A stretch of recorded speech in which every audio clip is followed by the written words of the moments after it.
السلام علیکم بچوں. آج میں پڑھنا ہے پیج نمبر 53. کیا پڑھنا ہے؟ Page number 53. زین جب گھر سے نکلا تو اسے یہ معلوم نہ تھا کہ کدھر جانا ہے. اس نے قدم کیا بڑھائے کہ اس کا راستہ خود ہی اسے منزل کی طرف کھینچتا گیا.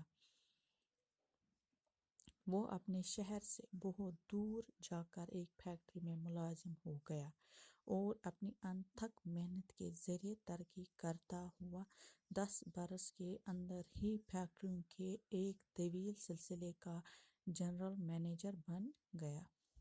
زین کیٛازِ ژوٚل گرِ؟ کیٛازِکہِ یُس تٔمِس مٲج ٲس شیبا، ییٚلہِ تٔمِس پنٕنۍ 2 بچہِ زاے، سۄ لٔج نہٕ أمِس سۭتۍ اصل برتاو کرنہِ کینٛہہ، توے ژوٚل یہِ گرِ. مگر ییٚلہِ یہِ گرِ درٛاو، یہِ گوٚو أکِس بیٚکِس شہرس منٛز. تتہِ ہسا لوٚگ أکِس یہِ فیکٹری منٛز کٲم کرنہِ. مگر پننہِ محنتہٕ سۭتۍ ہسا بنیٛاو یہِ جلدی 10 ؤرین اندر واریاہن فیکٹرین ہُنٛد جنرل مینیجر. وہ اب ایک رئیس گھرانے کا داماد بھی تھا. تٔمۍ اوس کوٚرمُت خانٛدر أکِس أمیٖر گھرس منٛز. أکِس أمیٖر کورِ سۭتۍ اوس تٔمۍ خانٛدر کوٚرمُت. بنیٛامُت اوس تِمن ہُنٛد زامتُر. تَمہِ گھرُک زامتُر، داماد گوٚو زامتُر. ایک دن وہ اپنی کوٹھی کے لان میں بیٹھا اخبار پڑھ رہا تھا کہ اس کی نظر ایک اشتہار پر پڑی. اس میں عدنان کی زندگی بچانے کے لیے ایک گردہ عطیہ کے طور پر دینے کی درخواست کی گئی تھی. اس زمانے میں جب کہ ہزاروں روپے خرچ کر کے بھی ڈنگ کا گردہ حاصل کرنا آسان کام نہیں تھا، بھلا عطیے کے طور پر اسے گردہ کون دیتا. زین خبر پڑتے ہی اٹھ کھڑا ہوا اور بیوی کو بتائے بغیر اپنے سیکرٹری کو ساتھ لے کر روانہ ہو گیا. دپان اکہِ دۄہ ہسا اوس سُہ پننہِ گرِ پران اخبار. تٔمِس ہسا پیٚیہِ نظر أکِس اشتہارس پٮ۪ٹھ. اتھ اشتہارس پٮ۪ٹھ کیٛاہ اوس لیکھِتھ کہِ عطیہِ کہِ اکھ گردٕ دِیِو سا، اکھ بکوٲٹ ہسا چھِ ضروٗرت. دپان اتھ بکوٲٹ ٹرانسفر کرنس منٛز اوس لگان واریاہ رۄپیہِ، ساسن منٛز آسہٕ تتھ رۄپیہِ لگان. ییٚلہِ گۄڈٕ اوس عدنان واریاہ أمیٖر، یہِ ہیٚکہِ ہے تِژھ پھِرِ پنٕنۍ بکوٲٹ بدلٲیِتھ، مگر یِم أمۍ سٕنٛدۍ بچہِ 2 ٲسۍ تِم ٲسۍ آوار. تِمو کوٚرُکھ یہِ کنگال. کُس؟ عدنان. دپان یُتھُے أمۍ پوٚر یہِ ہسا ووٚتھ تہٕ درٛاو. کُس؟ زین ہسا درٛاو. کس سۭتۍ؟ پننہِ سیکرٹری سۭتۍ. أمۍ ہسا ووٚن نہٕ پننہِ خانداری تہِ کہیٖنۍ. دوسری صبح وہ عدنان اور شیبا کے سامنے موجود تھا. باپ کی حالت دیکھ کر زین دیر تک اس کا ہاتھ اپنے ہاتھ میں لیے روتا رہا. وہ ماں کے گلے لگ کر بھی دیر تک سسکیاں بھرتا رہا.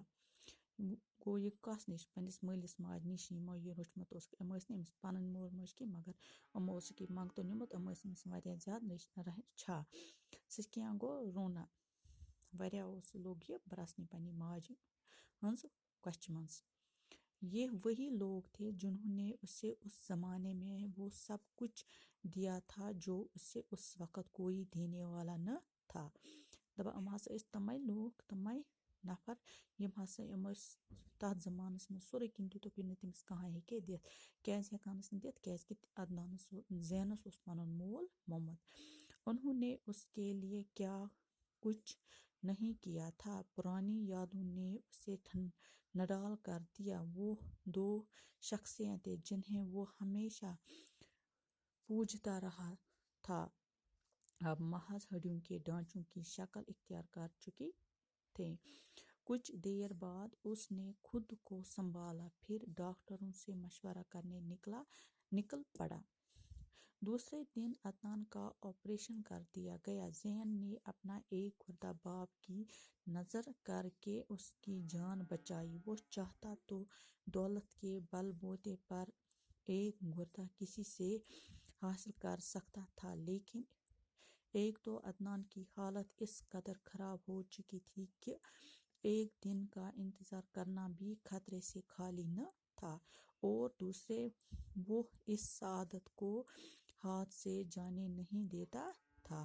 دپان اگر ہسے عدنان یژھِ سُہ ہسا ہیٚکہِ مُلہِ تہِ بکوٹ ہٮ۪تھ، مگر تٔمۍ ہسے سمجھِ پنٕنۍ خوش قسمتی کہ اگر ہسا بہٕ دِمہٕ أمِس پنٕنۍ بکوٹ۔ دوٚیمہِ طرفہٕ ہسا اوس نہٕ عدنانس تیوٗتاہ ہیٚکہِ نہٕ سُہ برداشت کٔرِتھ، سُہ کیٛاہ ہیٚکہِ کینٛژن دۄہن بیٚیہِ انتظار کٔرِتھ۔ صحت یاب ہونے پر وہ ان دونوں کو اپنے ساتھ لے آیا۔ اس کی بیوی بڑی نیک دل خاتون تھی، اچانک اپنے ساس سسر کو گھر میں پا کر باغ ہو گئی۔ زین نے اپنے چھوٹے بھائیوں کو بھی تلاش کر کے راہ راست پر لگا دیا، اپنے رسوخ سے انہیں اچھے عہدوں پر مامور کرایا، اور یوں سب ہنسی خوشی دن گزارنے لگے۔ ییٚلہِ ہسا زین صحت یاب گوٚو، ٹھیٖک گوٚو، أمۍ ہسا تُل یِم نِیَن کوٚت پنُن گرٕ۔ دپان یُس ہسا أمۍ سٕنٛز خانٛدارِ ٲس، سۄ ہسا ٲس واریاہ نیک دل زٔنۍ۔ ییٚلہِ ہسا تٔمۍ اچانک پنُن ہش تہٕ ہیوہر وُچھ، سۄ ہسا گٔے واریاہ خۄش، خۄش گژھُن، سۄ ہسا گٔے واریاہ خۄش۔ پتہٕ ہسا ژھٲنٛڈۍ زینن پنٕنۍ لۄکٕٹۍ بٲے تہِ، تِم تہِ ہسا گٔے پتہٕ ٹھیٖک تہٕ کٔرِن اصل عہدن پٮ۪ٹھ، تھاونٲیِن اصل عہدن پٮ۪ٹھ۔ پتہٕ ہسا لوٚگ یِہُنٛد گرٕ خوشی خوشی لٔگۍ پنٕنۍ زندگی گُزارٕنۍ۔ خدا حافظ۔